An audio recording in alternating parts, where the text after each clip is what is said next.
Assalamualaikum warahmatullahi wabarakatuh. Perkenalkan, nama saya Anggun Rahmasera dari program studi D3 Radiologi semester 1 NIM 21105055121. Nah, pada kesempatan ini saya akan mempraktikkan tentang teknik-teknik komunikasi terapeutik beserta contohnya.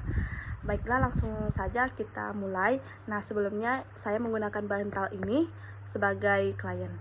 Yang pertama, menggunakan teknik mendengarkan dengan penuh perhatian. Cara yang dapat dilakukan adalah: yang pertama, pandang klien ketika sedang berbicara. Yang kedua, pertahankan kontak mata yang memancarkan keinginan untuk mendengarkan. Yang ketiga, menghindarkan gerakan yang tidak perlu.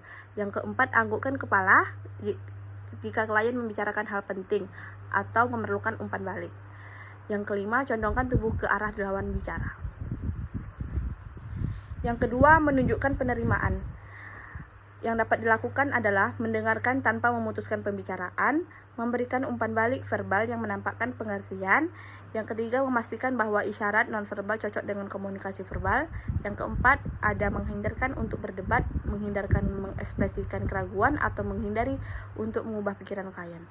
Yang kelima, ada nakes yang dapat menganggukkan kepala atau berkata ya atau saya mengerti atau apa yang Bapak atau Ibu inginkan. Yang ketiga, menanyakan pertanyaan yang berkaitan. Tujuan nakes bertanya untuk mendapatkan informasi yang spesifik mengenai klien. Paling baik jika pertanyaan dikaitkan dengan topik pembicaraan dan gunakan kata-kata konteks sosial dalam budaya klien. Yang keempat, ada mengulang. Maksud mengulang adalah teknik mengulang kembali ucapan klien dengan bahasa nakes. Contoh, klien berkata, "Saya tidak nafsu makan, seharian saya belum makan." Lalu kita menjawab, "Bapak mengalami gangguan untuk makan?" Nah, yang kelima, ada klarifikasi. Teknik ini dilakukan nakes jika ingin memperjelas maksud ungkapan klien. Contohnya, "Mohon dijelaskan kembali bagaimana riwayat penyakit Bapak?"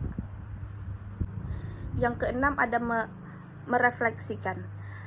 Nakes perlu memberikan umpan balik kepada klien dengan menyatakan hasil pengamatannya sehingga dapat diketahui apakah pesan diterima dengan benar. Contoh, "Ibu tampak sedih, apakah Ibu merasa tidak nyaman apabila saya ronsen?" Yang ketujuh, ada memberi informasi. Memberi informasi merupakan teknik yang digunakan dalam rangka menyampaikan informasi-informasi penting melalui pendidikan kesehatan. Apabila ada informasi yang ditutupi oleh petugas, maka perlu diklarifikasi. Yang kedelapan, ada diam atau silence. Dia memberikan kesempatan kepada nakes dan klien untuk mengorganisasi pikirannya atau memberikan pendapat. Penggunaan metode diam memerlukan keterampilan dan ketetapan waktu. Yang kesembilan, ada identifikasi tema. Identifikasi tema adalah menyimpulkan ide pokok atau utama yang telah dikomunikasikan secara singkat. Metode ini bermanfaat untuk membantu topik yang telah dibahas sebelumnya. Contoh, "Saya paham terhadap masalah Ibu. Ibu merasa bahwa anak-anak dewasa semua telah meninggalkan Ibu sendirian di rumah. Terkait masalah ini, apakah ada rencana yang bisa saya lakukan untuk mengatasi masalah ini?" Yang ke-10, ada memberikan penghargaan atau reward. Menunjukkan perubahan yang terjadi pada klien, apakah upaya untuk menghargai klien. Penghargaan tersebut jangan sampai menjadi beban bagi klien yang berakibat klien melakukan segala upaya untuk mendapatkan pujian. Contoh, "Saya perhatikan Ibu lebih nampak segar dan sehat. Selamat ya Bu, semoga Ibu dapat segera sembuh. Terima kasih." Nah, itu dia contoh-contoh dari teknik-teknik pengamatan, teknik-teknik terapeutik yang dapat saya sampaikan.